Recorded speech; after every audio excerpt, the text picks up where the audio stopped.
তাহলে বিগত ক্লাসগুলোতে আমরা আমাদের লেসন নাম্বার 1টাকে কমপ্লিট করেছি, দ্য উইন্ড ক্যাপ। আজকে আমরা পড়ব lesson number 2, that is clouds. Very good. Clouds মানে আমরা সবাই জানি যে স্যার মেঘ। এবার শুধু ক্লাউড মানে মেঘ, এখানে কিন্তু প্লুরাল ফর্ম ইউজ করা হয়েছে, দ্যাট ইজ ক্লাউডস, মানে মেঘগুলি বা মেঘেরা। গল্পের নামটা হঠাৎ করে এমন কেন দেয়া হলো সেটা তো অবশ্যই আমরা যখন গল্প পাঠ করব সেখান থেকে তো জানতে পারবই। এই গল্পের যিনি লেখক তার সম্বন্ধে প্রথমে আমি 2-4টে কথা বলে নিই, তারপর গল্পটা সম্বন্ধে কয়েকটা কথা সংক্ষেপে আমি বলার চেষ্টা করব। গল্পের লেখকের দিকে তাকিয়ে দেখো, নামটা হচ্ছে কি ওনার ইন্তিজার হুসেন। নামটার মধ্যেই বেশ একটা ছান্দিক ভাব আছে, অর্থাৎ ছন্দময়তা আছে। ইন্তিজার, হিন্দিতে ইন্তিজার মানে হচ্ছে কি, মানে অ্যাকচুয়ালি ইন্তেজার করা মানে হচ্ছে কি ওয়েট করা, ইংরেজি যাকে আমরা বলি। তাহলে তার নাম যদি বাংলায় অনুবাদ করি হয় অপেক্ষা, তাহলে তার নাম হচ্ছে ইন্তিজার হোসেন। জন্মেছেন কত? 1923 সালে। এনার মৃত্যুসাল তোমাদের দেওয়া নেই, 2016 সালে তিনি মারা গেছেন, 2016-এ। ইনি ছিলেন একজন পাকিস্তানি রাইটার, অর্থাৎ বর্তমানে যেটা পাকিস্তান সেখানে কিন্তু তিনি জন্মগ্রহণ করেছিলেন। কারণ 1923 সালে যখন তিনি জন্মগ্রহণ করছেন তখন তো গোটা ভারতবর্ষ অবিভক্ত ছিল, 1947 থেকে ভাগ হয়েছে। তাহলে অবিভক্ত ভারতবর্ষ, বর্তমানে পাকিস্তানে তিনি জন্মগ্রহণ করেছিলেন। ইনি মেইনলি উর্দুতেই গল্প লিখতেন। পাকিস্তানির ভাষা যেটা উর্দু, সেই উর্দুতেই তিনি গল্প লিখতেন। আমাদের যেটা গল্প ক্লাউডস, সেটা কিন্তু তিনি উর্দুতেই লিখেছিলেন। অরিজিনাল গল্পটার নাম ছিল বাদল। ঠিক আছে, বাদল হচ্ছে গিয়ে অরিজিনাল গল্পটার নাম। দেখো তোমাদের বইয়েতেই লেখক পরিচিতি পোর্শনে শেষ দুটো লাইন লক্ষ্য করো। দেখো এখানে পোস্ট দেওয়া রয়েছে, among his Urdu short story Badal has been translated as clouds by রক্সানন্দা রক্সান্দা জালিল, নাকি?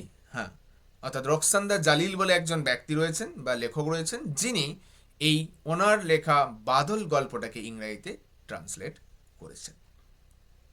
গল্পটার মধ্যে কি পাবো সেটা ওভারঅল একটুখানি আমরা হালকা করে আলোচনা করে নিই, তারপর তো বাদ বাকি তো সবটা আমরা গল্প পাঠ করব।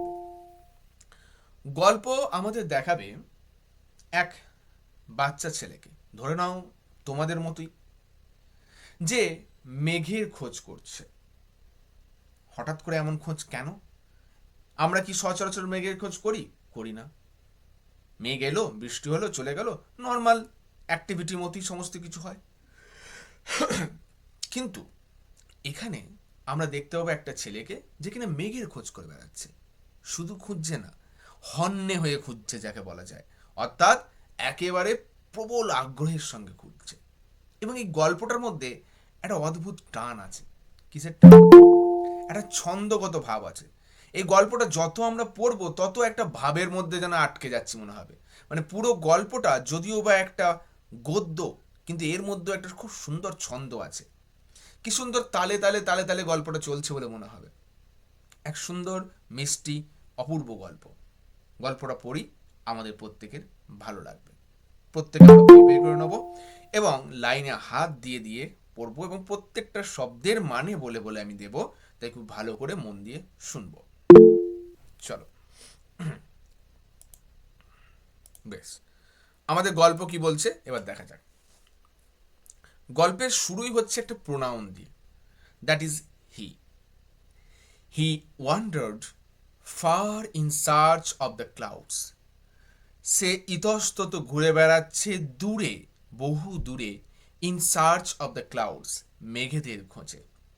আচ্ছা, WANDERED, ওয়ান্ডার্ড। এই ওয়ান্ডার্ড মানে হচ্ছে খোঁজাখুঁজি, সরি মানে ইতস্তত ঘুরে বেড়ানো। আর একটা শব্দ হয়, দ্যাট ইজ WON। WAN আছে আমাদের বইতে, আর একটা হয় যেটা WON হয়। মনে রাখবো, WANটার উচ্চারণ হচ্ছে ওয়ান্ডার, আর WON এটার উচ্চারণ হচ্ছে ওন্ডার। ঠিক আছে, যেটা এ আছে অর্থাৎ আমাদের বইয়ে, সেটার মানে হলে এদিক ওদিক ঘুরে বেড়ানো। আর যেটা ও হয় ওন্ডার, সেটা মানে হচ্ছে অবাক হওয়া। আমরা অবাক হলে বা বিস্মিত হলে বলি না অনেক সময়, ও তাই নাকি, এই দেখো ও আমাদের মুখের স্ট্রাকচারটার মধ্যেই দেখতে হবে, ও অবাক হলে বলি, সুতরাং ওই বানানটাতে ডাব্লিউ ও হবে। বেশ চল, এবার কি হচ্ছে, ছেলেটা ঘুরে বেড়াচ্ছে বহু দূরে মেঘেদের খোঁজে। Down the winding paths and alleys. কোথায় কোথায়? Winding path. এখানে উইন্ডিং পাথ বলতে বোঝানো হয়েছে আঁকা বাঁকা পথ। অ্যান্ড অ্যালিজ, অ্যালি মানে হচ্ছে গিয়ে গলি। তাহলে ছেলেটা আঁকা বাঁকা পথ বেয়ে, গলি পথ বেয়ে ঘুরে বেড়াচ্ছে মেঘেদের খোঁজে। Till he reached the old mud hut. যতক্ষণ না সে পৌঁছাচ্ছে সেই পুরাতন কাদার কুঁড়ে ঘরটিতে। মাড মানে হচ্ছে কাদা, হাট মানে হচ্ছে গিয়ে কুঁড়ে ঘর, এবং রিচড মানে পৌঁছানো, টিল মানে পর্যন্ত। তাহলে গল্পের শুরুতেই দেখতে পাচ্ছি একটা ছেলে যে আঁকা বাঁকা পথ বেয়ে, গলি পথ বেয়ে মেঘেদের খোঁজে হেঁটে চলেছে ততদূর পর্যন্ত যতক্ষণ না সে এসে পৌঁছাচ্ছে একটা মাটির তৈরি কুঁড়ে ঘরের সামনে বা কুঁড়ে ঘরের কাছে। দেয়ার, সেখানে, he turned on to the dirt track. সেখান থেকে সে উঠল, টার্নড অন প্রবেশ করলো বা উঠলো কোথায়? To the dirt track. Dirt মানে হচ্ছে ধুলো, ট্রাক, ট্রাক মানে হচ্ছে পথ, ধুলো বা ময়লা বলতে পারো ডার্ট, তাহলে ময়লা মাখা সেই পথে। অর্থাৎ ছেলেটা গলি পথ বেয়ে, আঁকা বাঁকা পথ বেয়ে ততক্ষণ হাঁটছিল যতক্ষণ না সে সেই ধুলো মাখা পথে গিয়ে উঠছে। হি স, সে দেখেছিল আ গ্রাস কাটার, একজন ঘাস কাটিয়েকে। গ্রাস কাটার, যে ঘাস কাটে। Coming from the other direction, আসছিল আদার ডাইরেকশন অর্থাৎ উল্টো দিকে এই ক্ষেত্রে, বা অন্য দিক থেকে, অর্থাৎ ছেলেটি হয়তো এই দিক থেকে হেঁটে যাচ্ছে আর ঘাস কাটিয়াটা ওই দিক থেকে আসছে, মুখোমুখি দেখা হচ্ছে ওদের। A bundle of freshly cut grass balanced on his head. A bundle of, bundle মানে বান্ডিল, ফ্রেশলি কাট গ্রাস সদ্য সদ্য কেটে আনা ঘাস, ব্যালেন্সড অর্থাৎ সামঞ্জস্য করে রাখা আছে, অন হিজ হেড তার মাথার ওপর। তার মানে ওই যে ঘাস কাটিয়ে তার মাথার ওপর একটা ঘাসের বোঝা চাপানো আছে। হি স্টপড দ্য ম্যান, বালকটি ওই লোকটিকে অর্থাৎ ঘাস কাটিয়াটাকে থামালো। স্টপড মানে থামানো। অ্যান্ড আস্কড, এবং জিজ্ঞেস করলো, have you seen the clouds there? আচ্ছা, তুমি কি ওখানে মেঘেদের দেখেছো? বালকটা ওই ঘাস কাটিয়াকে প্রশ্ন করছে, আচ্ছা তুমি কি মেঘেদের দেখেছো ওখানে? এই অদ্ভুত প্রশ্ন যদি হঠাৎ করে তোমাকে বা আমাকে করা হয়, আমরা তো অবাক হবই। তুমি রাস্তা দিয়ে হাঁটছো, হঠাৎ করে কেউ এখানে এসে বললো মেঘকে দেখেছো বা মেঘেদের দেখেছো, তুমি যা বাবা মেঘেদের দেখেছি মানে এবার কিরকম প্রশ্ন। যথারীতি আমার তোমার মতোই কিন্তু এই ঘাস কাটিয়াটাও অবাক হচ্ছে। সে কি বলছে দেখো, ক্লাউডস, মেঘেদের। The grass cutter was amazed, ঘাস কাটিয়ে হতবাক হয়ে গেছিল। অ্যামেজড মানে হতচকিত হয়ে যাওয়া বা হতবাক হওয়া। As though he had been asked the most peculiar question. As though, ঠিক যেন, হি হ্যাড বিন আস্কড, তাকে জিজ্ঞেস করা হয়েছে, the most peculiar question. Peculiar মানে হচ্ছে অদ্ভুত, মোস্ট মানে সব থেকে, সব থেকে অদ্ভুত প্রশ্ন।